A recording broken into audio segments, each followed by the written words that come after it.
Friends, मेरा नाम है राहुल और आप सभी का स्वागत करता हूँ आपके अपने यूट्यूब चैनल विद्यापत क्लासेस पर।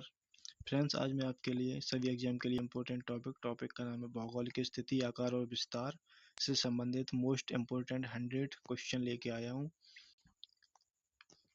जो कि काफ़ी महत्वपूर्ण है सभी एग्जाम के लिए। मैंने आपके लिए सभी क्वेश्चन सिलेक्टेड और इम्पोर्टेंट लिए हैं। अगर आप किसी भी एग्जाम की तैयारी कर रहे हो तो यह वीडियो आपके लिए काफ़ी यूजफुल रहने वाला है। तो चलिए शुरू करते हैं फर्स्ट क्वेश्चन से। हमारा पहला क्वेश्चन है कि भारत किस महाद्वीप में स्थित है? तो इसका राइट आंसर होगा एशिया महाद्वीप। हमारा जो भारत है वो एशिया महाद्वीप में स्थित है। भारत एशिया महाद्वीप के दक्षिणी भाग में स्थित है, जिसे दक्षिण एशिया कहा जाता है। चलिए अगला प्रश्न देखते हैं। अगला क्वेश्चन है, भारत की आकृति कैसी है? तो चतुष्कोणीय। भारत की आकृति कैसी है? चतुष्कोणीय। मानचित्र पर भारत की भौगोलिक रूपरेखा को देखने पर यह 4 कोनों वाली आकृति जैसी दिखाई देती है। चलिए अगला प्रश्न देखते हैं। अगला प्रश्न है, विश्व के कुल क्षेत्रफल का कितना प्रतिशत भाग भारत के पास है? तो इसका आंसर है 2.42%। भारत का क्षेत्रफल 32,87,263 वर्ग किलोमीटर है, जो पूरे विश्व के भूमि क्षेत्र का 2.42% है। चलिए अगला प्रश्न देखते हैं। अगला क्वेश्चन है, क्षेत्रफल के आधार पर भारत का विश्व में कौन सा स्थान है? तो इसका राइट आंसर होगा 7वां स्थान। क्षेत्रफल के आधार पर भारत में विश्व में भारत का कौन सा स्थान है? 7वां स्थान। भारत से बड़े 6 देश क्रमशः रूस, कनाडा, चीन, संयुक्त राज्य अमेरिका, ब्राजील और ऑस्ट्रेलिया है। हमारा भारत जो है वो 7वें नंबर पर है। चलिए अगला प्रश्न देखते हैं। अगला क्वेश्चन है, भारत का मुख्य भूमि का अक्षांशीय विस्तार क्या है? तो इसका राइट आंसर होगा 8 डिग्री 4 मिनट उत्तरी अक्षांश से 37 डिग्री 6 मिनट उत्तरी अक्षांश तक। यह विस्तार भारत की मुख्य भूमि कन्याकुमारी से लेकर सबसे उत्तरी छोर तक फैला हुआ है। अगला प्रश्न देखते हैं दोस्तों। अगला प्रश्न है, संपूर्ण भारत का अक्षांशीय विस्तार कितना है? संपूर्ण भारत द्वीपों सहित का अक्षांशीय विस्तार कितना है? तो इसका है 6 डिग्री 4 मिनट उत्तरी अक्षांश से 37 डिग्री 6 मिनट उत्तरी अक्षांश तक। अंडमान निकोबार द्वीप समूह का सबसे दक्षिणी हिस्सा मुख्य भूमि से भी अधिक दक्षिण में स्थित है। चलिए अगला प्रश्न देखते हैं दोस्तों। अगला प्रश्न है, भारत का देशांतरीय विस्तार क्या है? इसका आंसर होगा 68 डिग्री 7 मिनट पूर्वी देशांतर से 97 डिग्री 25 मिनट पूर्वी देशांतर। भारत पूरी तरह से पूर्वी गोलार्ध में स्थित है और इसका देशांतरीय विस्तार लगभग 30 डिग्री है। चलिए अगला प्रश्न देखते हैं दोस्तों। हमारा अगला क्वेश्चन है, भारत का सबसे उत्तरी बिंदु कौन सा है? इंद्रकोल। इंद्रकोल जो है वो भारत का सबसे उत्तरी बिंदु है। यह बिंदु केंद्र शासित प्रदेश लद्दाख में सियाचिन ग्लेशियर के पास स्थित है। अगला क्वेश्चन देखते हैं दोस्तों। अगला क्वेश्चन है, भारत की मुख्य भूमि का सबसे दक्षिणी बिंदु कौन सा है? Kanyakumari, Cape Comorin.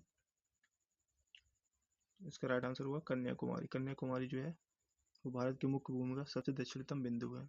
यह तमिलनाडु राज्य में स्थित है, जहां हिंद महासागर, अरब सागर और बंगाल की खाड़ी मिलते हैं। चलिए अगला प्रश्न देखते हैं दोस्तों। अगला क्वेश्चन है, भारत का सुदूर दक्षिणी बिंदु ग्रेटेस्ट साउथर्न पॉइंट कौन सा है? इंदिरा पॉइंट। इसका सही आंसर होगा इंदिरा पॉइंट। यह निकोबार द्वीप समूह में स्थित है। इसे पहले पिगमेलियन पॉइंट और पार्सन्स पॉइंट भी कहा जाता है। हमारे 10 क्वेश्चन पूरे हो चुके हैं दोस्तों। चलिए अगला क्वेश्चन देखते हैं। अगला क्वेश्चन है, भारत का सबसे पूर्वी बिंदु कौन सा है? तो इसका आंसर होगा किवथू। किवथू जो है वो हमारा भारत का सबसे पूर्वी बिंदु है। अरुणाचल प्रदेश के अंजाव जिले में स्थित है, जहां सूर्य की किरणें भारत में सबसे पहले पड़ती हैं। चलिए अगला क्वेश्चन देखते हैं दोस्तों। अगला क्वेश्चन, भारत का सबसे पश्चिमी बिंदु कौन सा है? वेस्टर्न मोस्ट पॉइंट कौन सा है? भारत का सबसे पश्चिमी बिंदु गुहार मोती, जिसे हम सर क्रीक के नाम से भी जानते हैं। यह गुजरात के कच्छ जिले में स्थित है और भारत का सबसे पश्चिमी छोर है। चलिए अगला प्रश्न देखते हैं दोस्तों। अगला क्वेश्चन है, भारत की उत्तर से दक्षिण तक कुल लंबाई कितनी है? तो इसका आंसर है 3214 किलोमीटर। 3214 किलोमीटर भारत की उत्तर से दक्षिण तक की कुल लंबाई है। यह दूरी इंदिरा कोल लद्दाख से कन्याकुमारी तमिलनाडु के बीच की सीधी लंबाई है। चलिए अगला प्रश्न देखते हैं। अगला प्रश्न है, भारत की पूर्व से पश्चिम तक की कुल चौड़ाई कितनी है? तो इसका आंसर होगा 2933 किलोमीटर। 2933 किलोमीटर भारत की पूर्व से पश्चिम तक की कुल चौड़ाई है। यह दूरी गुजरात के पश्चिमी छोर से अरुणाचल प्रदेश के पूर्वी छोर के बीच की चौड़ाई है। अगला क्वेश्चन देखते हैं। अगला क्वेश्चन है, इंदिरा पॉइंट भूमध्य रेखा से कितनी दूरी पर स्थित है? तो 876 किलोमीटर। 876 किलोमीटर दूर स्थित है। भारत का यह सबसे दक्षिणी बिंदु भूमध्य रेखा के उत्तर में 876 किलोमीटर दूरी पर है। अगला प्रश्न है, भारत के सबसे पूर्वी और सबसे पश्चिमी भाग के स्थानीय समय में कितना अंतर है? तो इसका राइट आंसर होगा लगभग 2 घंटे। लगभग 2 घंटे इसका सही जवाब होगा।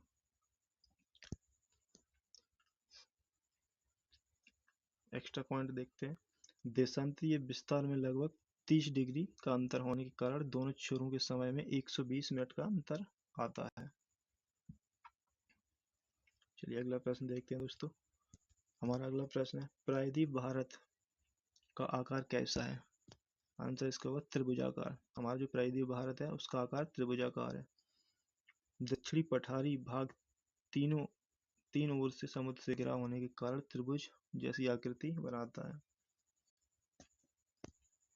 अगला प्रश्न है, भारत को लगभग 2 बराबर भागों में बांटने वाली अक्षांश रेखा कौन सी है? इसका राइट आंसर होगा कर्क रेखा। जो भारत को लगभग 2 बराबर भागों में बांटने वाली अक्षांश रेखा है उसका नाम है कर्क रेखा। यह 23.5 डिग्री उत्तरी अक्षांश पर काटती है। यह रेखा भारत के बीचों बीच गुजरती है और इसे उष्णकटिबंधीय तथा उष्णकटिबंधीय भागों में बांटती है। चलिए अगला प्रश्न देखते हैं दोस्तों। अगला प्रश्न हमारा, कर्क रेखा भारत के कितने राज्यों से होकर गुजरती है? तो इसका आंसर होगा 8 राज्यों से। कर्क रेखा जो हमारे 8 राज्यों से होकर गुजरती है। यह राज्य क्रमशः गुजरात, राजस्थान, मध्य प्रदेश, छत्तीसगढ़, झारखंड, पश्चिम बंगाल, त्रिपुरा और मिजोरम से होकर गुजरती है। चलिए अगला प्रश्न देखते हैं। अगला प्रश्न है, कर्क रेखा किस भारतीय राज्य की राजधानी के ठीक ऊपर से या सबसे पास से गुजरती है? तो उसका राइट आंसर होगा रांची। रांची झारखंड। रांची झारखंड से गुजरती है। झारखंड की राजधानी रांची कर्क रेखा के सबसे नजदीक स्थित प्रशासनिक राजधानी है। दोस्तों हमारे 20 क्वेश्चन पूरे हो चुके हैं। दोस्तों इस वीडियो में हमने कोशिश की है कि आपको सभी क्वेश्चन एग्जाम को इसी वीडियो से देखने को मिल जाए, जिससे आपको एग्जाम में काफ़ी हेल्प हो। मैंने क्वेश्चन सभी सिलेक्टेड और इम्पोर्टेंट रखे हैं दोस्तों। इस टॉपिक से मतलब पूरा टॉपिक ख़त्म करने की कोशिश की है इसी वीडियो में, तो आप वीडियो को ध्यान से देखें। ठीक है दोस्तों, चलिए अगला प्रश्न देखते हैं। अगला क्वेश्चन है, भारत का मानक समय किस देशांतर से मापा जाता है? तो 82.5 डिग्री पूर्वी देशांतर रेखा। 82.5 डिग्री पूर्वी देशांतर रेखा है, उससे हमारा भारत का मानक समय नापा जाता है। इस देशांतर को भारत का मानक मध्याह्न चुना गया है। मध्याह्न चुना ताकि पूरे देश में एक ही समय व्यवस्था रहे। अगला प्रश्न देखते हैं। तो अगला प्रश्न है, भारतीय मानक समय की रेखा उत्तर प्रदेश में कहाँ से गुजरती है? तो ये प्रयागराज, इलाहाबाद के निकट नैनी मिर्जापुर से गुजरती है। यह भारत की मानक समय गणना का मुख्य केंद्र बिंदु माना जाता है। चलिए अगला प्रश्न देखते हैं दोस्तों। अगला प्रश्न हमारा, भारतीय मानक समय ग्रीनविच मीन टाइम से कितना आगे है? तो ये लगभग 5.5 घंटे, 5.5 घंटे आगे है। चलिए अगला प्रश्न देखते हैं। चलिए इसकी व्याख्या देखते हैं। इसकी व्याख्या, भारत पूर्व में स्थित होने के कारण लंदन के समय से 5.5 घंटे आगे चलता है। चलिए नेक्स्ट क्वेश्चन देखते हैं। भारतीय मानक समय रेखा 82.5 ईस्ट भारत के कितने राज्यों से गुजरती है? ये 5 राज्यों से गुजरती है दोस्तों। 5 राज्य कौन कौन से, चल देखते हैं। ये राज्य उत्तर प्रदेश, मध्य प्रदेश, छत्तीसगढ़, उड़ीसा और आंध्र प्रदेश, ये 5 राज्य हैं। ये 5 राज्य से मानक समय रेखा गुजरती है। चलिए अगला क्वेश्चन देखते हैं दोस्तों। अगला क्वेश्चन है हमारा, कर्क रेखा और भारतीय मानक समय रेखा एक दूसरे को किस राज्य में काटती है? तो इसका राइट आंसर होगा छत्तीसगढ़। छत्तीसगढ़ में कर्क रेखा और भारतीय मानक समय रेखा एक दूसरे को काटती हैं। छत्तीसगढ़ के कोरिया जिले के पास ये दोनों महत्वपूर्ण रेखाएं आपस में प्रतिच्छेद करती हैं। दोस्तों हमारे 25 क्वेश्चन पूरे हो चुके हैं। अब देखते हैं दोस्तों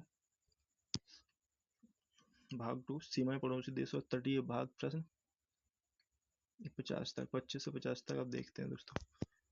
तो क्वेश्चन नंबर 26 है, भारत की कुल स्थलीय सीमा की लंबाई कितनी है? तो इसका आंसर होगा 15,200 किलोमीटर। 15,200 किलोमीटर भारत की कुल स्थलीय सीमा की लंबाई है। यह भारत की मुख्य भूमि की ऊपरी सीमाओं की लंबाई है जो विभिन्न देशों की जमीनी सीमाओं से जुड़ती है। चलिए अगला प्रश्न देखते हैं दोस्तों। अगला प्रश्न है हमारा, भारत की मुख्य भूमि के तटीय भाग की लंबाई कितनी है? तो 6100 किलोमीटर। 6100 किलोमीटर दोस्तों मुख्य भूमि की तटीय भाग की लंबाई है। इसमें केवल प्रायद्वीपीय भारत के 9 राज्यों और तटवर्ती केंद्र शासित प्रदेशों की मुख्य समुद्री सीमा शामिल है। अगला प्रश्न देखते हैं दोस्तों। अगला प्रश्न है, द्वीपों सहित भारत की कुल तटीय सीमा की लंबाई कितनी है? तो इसका आंसर है 7516.6 किलोमीटर। मुख्य भूमि के 6100 किलोमीटर में अंडमान निकोबार और लक्षद्वीप की तटीय रेखा जोड़ने पर यह कुल संख्या प्राप्त होती है। चलिए अगला प्रश्न देखते हैं दोस्तों। अगला प्रश्न हमारा, भारत की कुल सीमा स्थलीय प्लस द्वीपों सहित तटीय की लंबाई कितनी है? भारत की कुल सीमा स्थलीय प्लस द्वीपों सहित लंबाई कितनी है? इसका आंसर होगा 22,716.6 किलोमीटर। तो 22,716.6 किलोमीटर सही जवाब होगा। यह भारत की संपूर्ण भौगोलिक सीमाओं, जमीन और समुद्र दोनों का कुल योग है। अगला क्वेश्चन है, अगला क्वेश्चन, भारत के कितने राज्य और केंद्र शासित प्रदेश अंतर्राष्ट्रीय स्थलीय सीमा बनाते हैं? तो इसका आंसर होगा 16 राज्य और 2 केंद्र शासित प्रदेश। 16 राज्य जो है और 2 केंद्र शासित प्रदेश अंतर्राष्ट्रीय स्थलीय सीमा बनाते हैं। भारत के कुल 18 प्रशासनिक हिस्से 16 राज्य प्लस लद्दाख व जम्मू कश्मीर विदेशी देशों की सीमाओं को छूते हैं। अगला प्रश्न है हमारा, भारत की स्थलीय सीमा कितने पड़ोसी देशों से मिलती है? तो इसका राइट आंसर होगा 7। जो हमारे भारत की स्थलीय सीमा 7 पड़ोसी देशों से मिलती है। ये देश कौन कौन से दोस्तों देख लेते हैं। ये देश है पाकिस्तान, अफगानिस्तान, चीन, नेपाल, भूटान, म्यांमार और बांग्लादेश। ये 7 हमारे पड़ोसी देश हैं। चलिए अगला प्रश्न देखते हैं दोस्तों। अगला प्रश्न हमारा, भारत की सबसे लंबी अंतर्राष्ट्रीय स्थलीय सीमा किस देश के साथ है? तो इसका राइट आंसर है इसका बांग्लादेश। भारत की सबसे लंबी अंतर्राष्ट्रीय स्थलीय सीमा बांग्लादेश के साथ है। ये 4,096.7 किलोमीटर है। भारत का एक बड़ा हिस्सा 3 ओर से बांग्लादेश को घेरता है, जिससे यह सबसे लंबी सीमा बनती है। अगला प्रश्न देखते हैं दोस्तों। अगला प्रश्न है, भारत की सबसे छोटी अंतर्राष्ट्रीय स्थलीय सीमा किस देश के साथ है? तो अफगानिस्तान के साथ भारत की सबसे छोटी अंतर्राष्ट्रीय स्थलीय सीमा है 106 किलोमीटर। ये 106 किलोमीटर है। यह सीमा भारत में लद्दाख के पास पाक अधिकृत कश्मीर पीओके वाले हिस्से से लगती है। अगला प्रश्न दोस्तों हमारा, अगला प्रश्न, भारत और पाकिस्तान के बीच की सीमा रेखा को क्या कहा जाता है? तो ये रेड क्लिफ रेखा कहा जाता है। भारत और पाकिस्तान के बीच की सीमा रेखा को रेड क्लिफ कहा जाता है। सर साइरिल रेडक्लिफ द्वारा 17 अगस्त 1947 को भारत पाक विभाजन के समय इसका निर्धारण किया गया था। अगला प्रश्न देखते हैं दोस्तों। अगला प्रश्न है, भारत और चीन के बीच की सीमा रेखा का नाम क्या है? यह है मैकमोहन रेखा। भारत और चीन के बीच की सीमा रेखा का नाम मैकमोहन रेखा है। व्याख्या, वर्ष 1914 में शिमला समझौते के तहत सर हेनरी मैकमोहन द्वारा यह सीमा रेखा तय की गई थी। अगला प्रश्न देखते हैं दोस्तों। अगला प्रश्न है, भारत और अफगानिस्तान के बीच की सीमा रेखा को क्या कहते हैं? तो डूरंड रेखा हमारा सही जवाब होगा। 1893 में सर मोर्टिमर डूरंड द्वारा खींची गई यह रेखा अब मुख्य रूप से पाकिस्तान और अफगानिस्तान के बीच है। अगला क्वेश्चन देखते हैं दोस्तों। अगला क्वेश्चन है शून्य रेखा जीरो लाइन किन दो क्षेत्रों के बीच सीमा को कहा जाता है? तो त्रिपुरा और बांग्लादेश को जीरो लाइन कहा जाता है। व्याख्या भारत के त्रिपुरा राज्य और बांग्लादेश की अंतर्राष्ट्रीय सीमा को तकनीकी रूप से जीरो लाइन कहा जाता है। अगला प्रश्न देखते हैं दोस्तों। अगला प्रश्न है भारत के कितने राज्य समुद्र तट से लगे हुए हैं? तो ये 9 राज्य हैं जो समुद्र तट से लगे हुए। कौन कौन से देख लेते हैं। गुजरात, महाराष्ट्र, गोवा, कर्नाटक, केरल और तमिलनाडु, आंध्र प्रदेश, उड़ीसा और पश्चिम बंगाल। ये हमारे 9 राज्य हैं जो भारत के समुद्र तट से लगे हुए हैं। चलिए अगला प्रश्न देखते हैं दोस्तों। अगला प्रश्न है भारत के किस राज्य की समुद्र तट रेखा सबसे लंबी है? तो गुजरात राज्य की समुद्र तट रेखा सबसे लंबी है। ये 1214.7 किलोमीटर लंबी है। इसके बाद दूसरे स्थान पर सबसे लंबी तटरेखा वाला राज्य आंध्र प्रदेश है। अगला प्रश्न है भारत के किस राज्य की समुद्र तटरेखा सबसे छोटी है? तो गोवा राज्य की समुद्र तटरेखा सबसे छोटी है 101 किलोमीटर। चलिए अगला प्रश्न देखते हैं। अगला प्रश्न है हमारा भारत का कौन सा राज्य 3 ओर से बांग्लादेश से घिरा हुआ है? तो इसका राइट आंसर होगा त्रिपुरा जो है वो हमारा भारत का राज्य 3 ओर से बांग्लादेश से घिरा हुआ है। त्रिपुरा राज्य की उत्तर, दक्षिण और पश्चिम तीनों दिशाओं की सीमा बांग्लादेश से लगती है। भारत और श्रीलंका को अलग करने वाली जल संधि का क्या नाम है? तो पाक जल डमरूमध्य इसका नाम है। यह जल संधि भारत के तमिलनाडु राज्य और श्रीलंका के मन्नार द्वीप के बीच स्थित है। आदम का पुल वेरी वेरी इंपॉर्टेंट क्वेश्चन है दोस्तों। ये आदम का पुल किन दो देशों के मध्य स्थित है? तो भारत और श्रीलंका के मध्य आदम का पुल स्थित है। यह पौराणिक और भौगोलिक पुल तमिलनाडु के पंबन द्वीप से शुरू होकर श्रीलंका के मन्नार द्वीप तक जाता है। अगला प्रश्न है पंबन द्वीप कहाँ स्थित है? मन्नार की खाड़ी में। पंबन द्वीप कहाँ स्थित है? यह है मन्नार की खाड़ी में।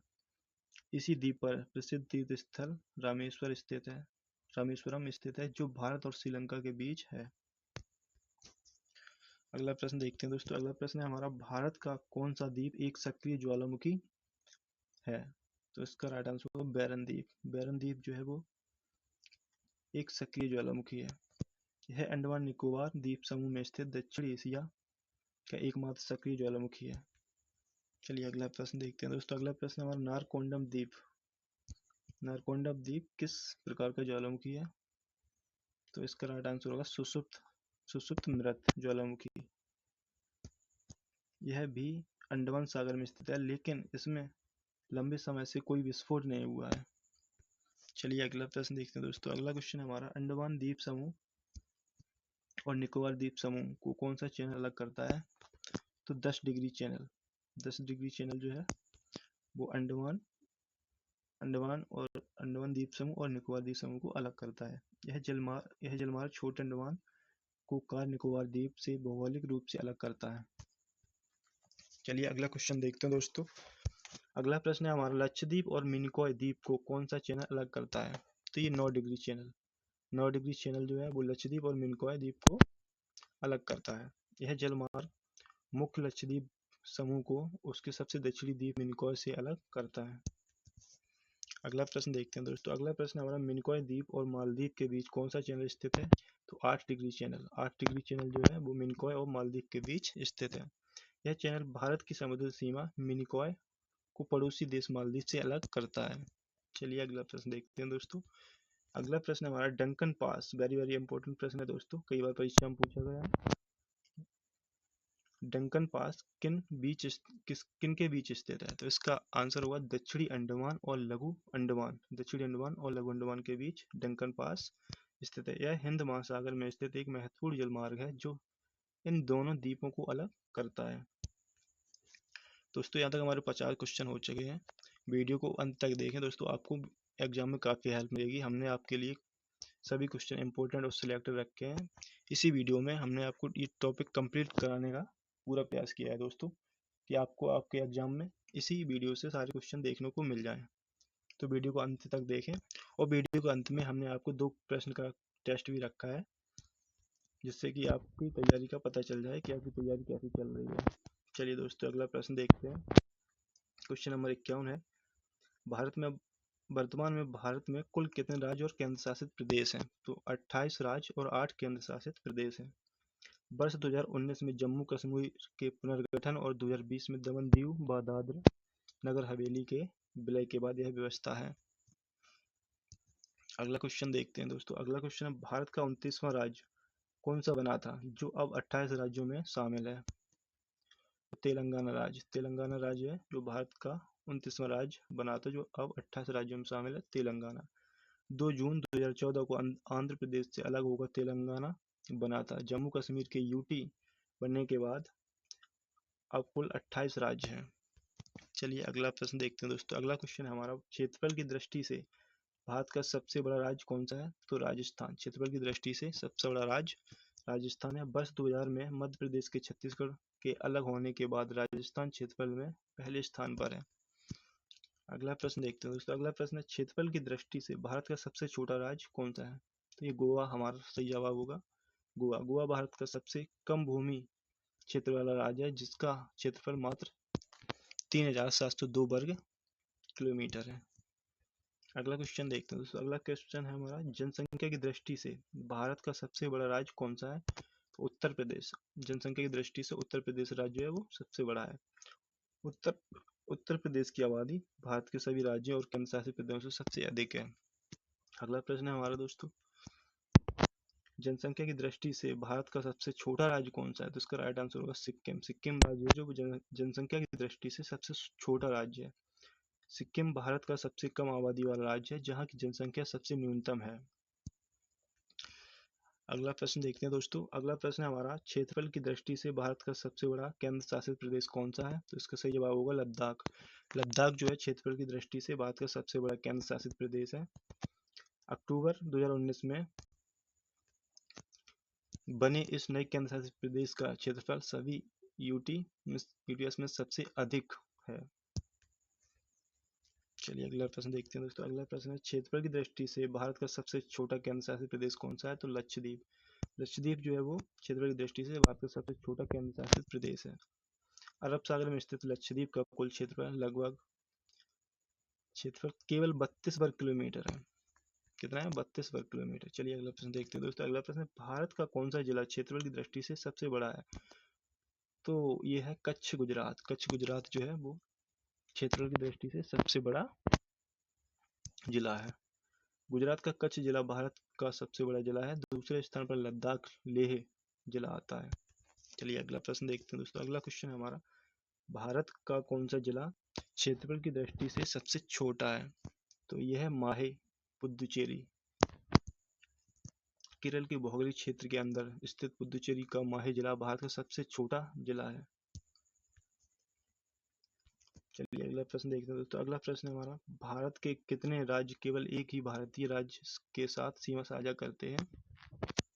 तो ये 2 राज्य हैं। कौन कौन से राज्य? सिक्किम और मेघालय। सिक्किम और मेघालय जो है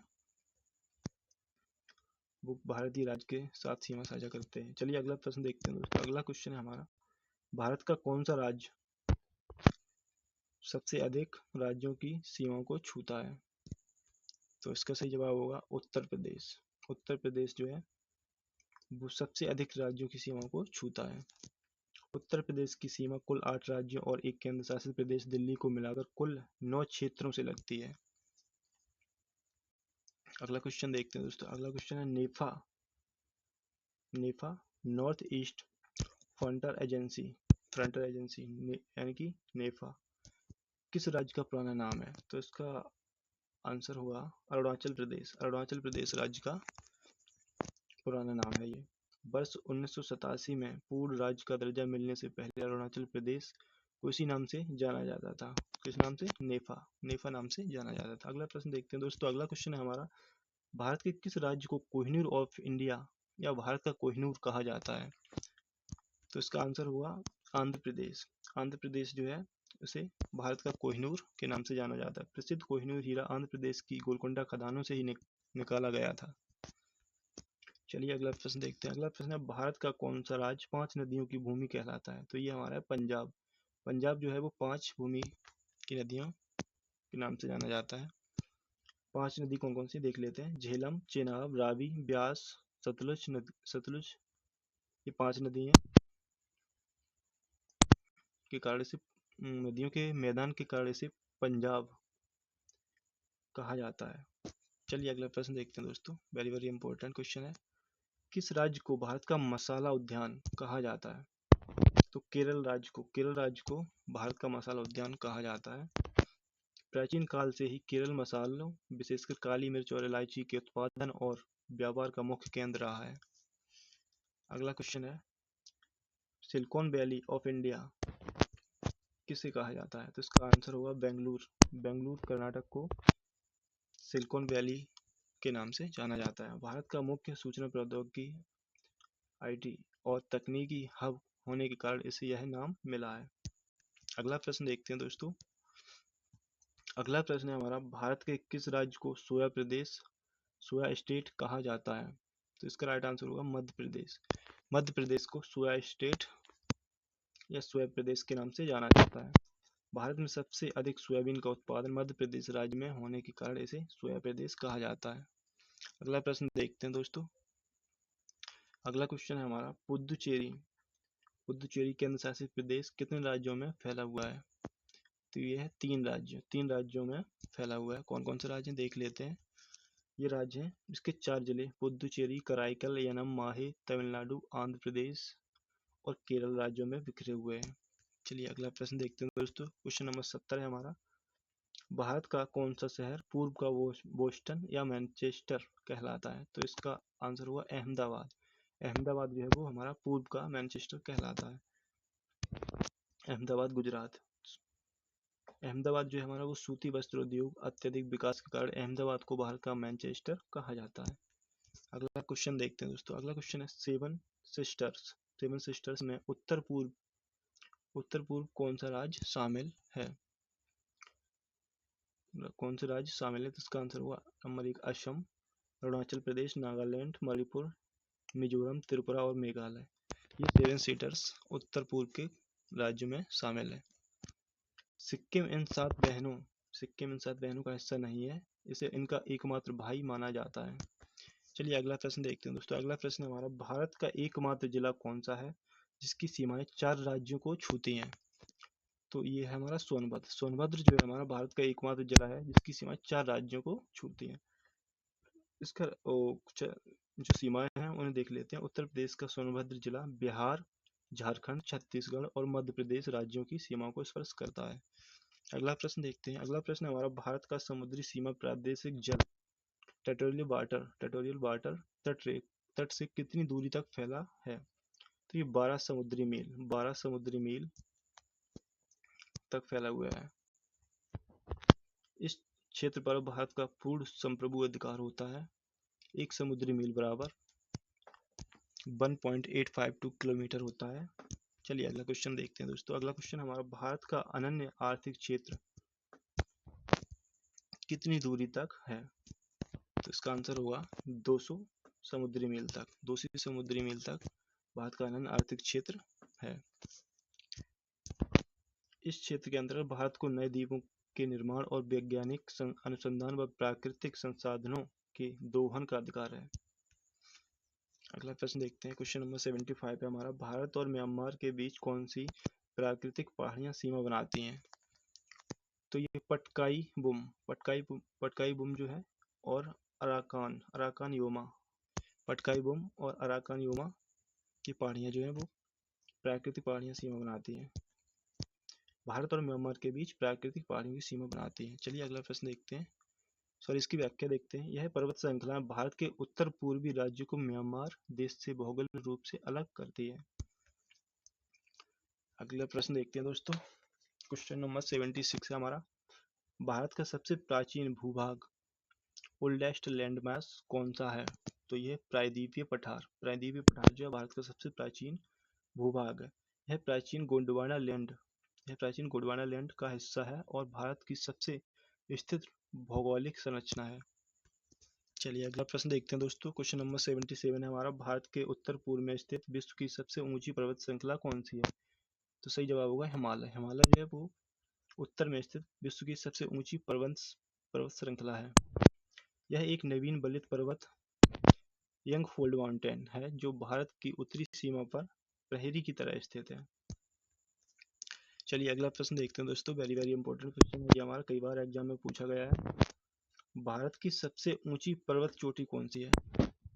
तो ये केटू जिसे हम गॉडविन ऑस्टिन के नाम से भी जानते हैं, ये 8611 मीटर ऊंची है। यह काराकोरम श्रेणी में स्थित है जो वर्तमान में पाक अधिकृत कश्मीर पीओके के अंतर्गत आती है। चलिए अगला प्रश्न देखते हैं दोस्तों। अगला प्रश्न है हमारा। पूर्णतः स्वतंत्र भारत की मुख्य भूमि में स्थित सबसे ऊंची चोटी कौन सी है? कंचनजंगा जो है वो स्वतंत्र भारत की मुख्य भूमि में स्थित सबसे ऊंची चोटी है। इसकी ऊंचाई जो है वो है 8586 मीटर। 8586 मीटर। यह चोटी सिक्किम राज्य में भारत और नेपाल की सीमा पर स्थित है। अगला प्रश्न देखते हैं। अगला प्रश्न हमारा। भारत का सबसे बड़ा मरुस्थल कौन सा है? तो थार मरुस्थल जो है वो भारत का सबसे बड़ा मरुस्थल है। यह मुख्य रूप से राजस्थान राज्य में फैला हुआ और विश्व का सबसे घनी आबादी वाला मरुस्थल है। अगला प्रश्न देखते हैं दोस्तों। अगला प्रश्न हमारा। भारत की सबसे लंबी नदी कौन सी है?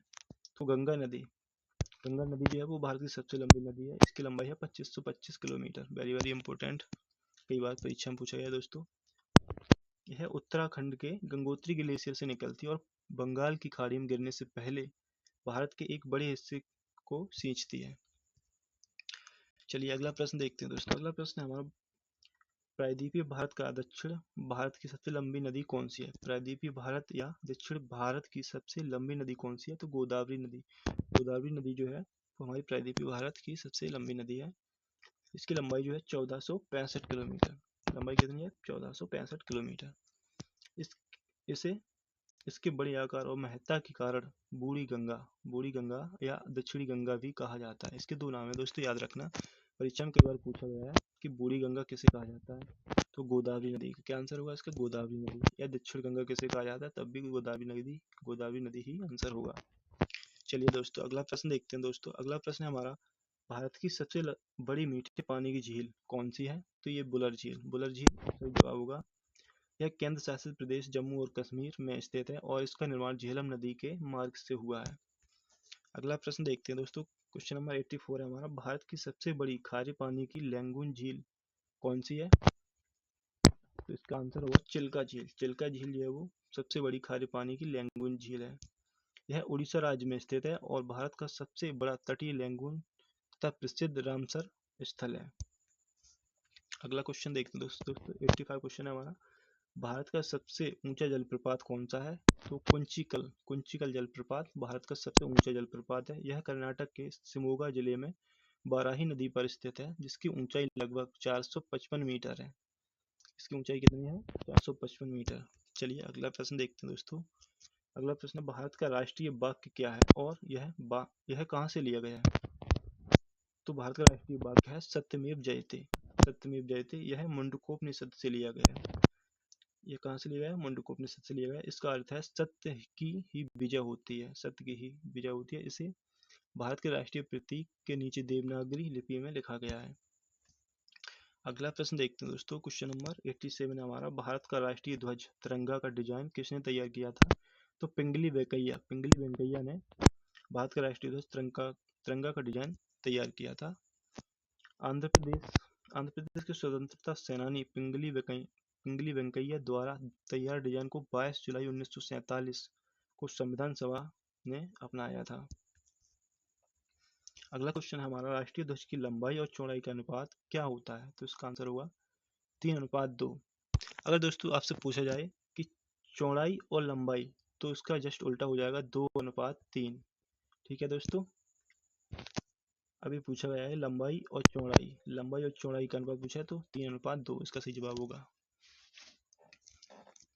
तिरंगे की लंबाई हमेशा उसकी चौड़ाई की 1.5 गुना होनी चाहिए। 3 भाग और 2 भाग चौड़ाई, 3 भाग लंबाई और 2 भाग चौड़ाई। चलिए अगला प्रश्न देखते हैं दोस्तों। अगला प्रश्न हमारा 89 प्रश्न है, भारत के राष्ट्रीय गान जन गण मन के रचयिता कौन है? तो रविंद्रनाथ टैगोर। रविंद्रनाथ टैगोर जो है वो भारत के राष्ट्रीय गान जन गण मन के रचयिता है। इसे पहली बार 27 दिसंबर 1911 को कांग्रेस के कलकत्ता अधिवेशन में गाया गया था और 24 जनवरी 1950 को अपनाया गया। अगला प्रश्न हमारा, भारत के राष्ट्रीय गीत वंदे मातरम के रचयिता कौन है? तो बंकिम चंद्र चटर्जी। बंकिम चंद्र चटर्जी जो वंदे मातरम के रचयिता हैं। यह उनके प्रसिद्ध उपन्यास आनंद मठ से लिया गया और इसे पहली बार 1986 कांग्रेस के अधिवेशन में गाया गया था। चलिए अगला प्रश्न देखते हैं दोस्तों। अगला प्रश्न है हमारा, भारत का राष्ट्रीय पशु कौन सा है? तो ये है बाघ, रॉयल बंगाल टाइगर। वर्ष 1973 में प्रोजेक्ट टाइगर की शुरुआत के साथ ही बाघ को भारत का राष्ट्रीय पशु घोषित किया गया था। इससे पहले सिंह शेर राष्ट्रीय पशु था। इससे पहले जो था वो सिंह यानी कि शेर जो था वो राष्ट्रीय पशु था। चलिए अगला प्रश्न देखते हैं दोस्तों। अगला प्रश्न है हमारा, भारत का राष्ट्रीय जलीय जीव कौन सा है? तो सबको पता होगा दोस्तों, गंगा। भारत का राष्ट्रीय जलीय जीव गंगा डॉल्फिन। हाँ, गंगा डॉल्फिन जो है वो भारत का राष्ट्रीय जलीय जीव है, गंगा डॉल्फिन। चलिए अगला प्रश्न देखते हैं दोस्तों। अगला प्रश्न है हमारा, भारत का राष्ट्रीय विरासत पशु कौन सा है? तो भारत का राष्ट्रीय विरासत पशु कौन सा है? हाथी। हाथी जो हमारा वो भारत का राष्ट्रीय विरासत पशु है। पर्यावरण मंत्रालय ने अक्टूबर 2010 में देश के हाथियों को संरक्षण को बढ़ावा देने के लिए इसे विरासत पशु घोषित किया था। अगला प्रश्न देखते हैं दोस्तों। अगला प्रश्न हमारा है, भारत का एकमात्र ठंडा मरुस्थल कौन सा है? तो ये लद्दाख। ठंडा मरुस्थल कौन सा है? लद्दाख।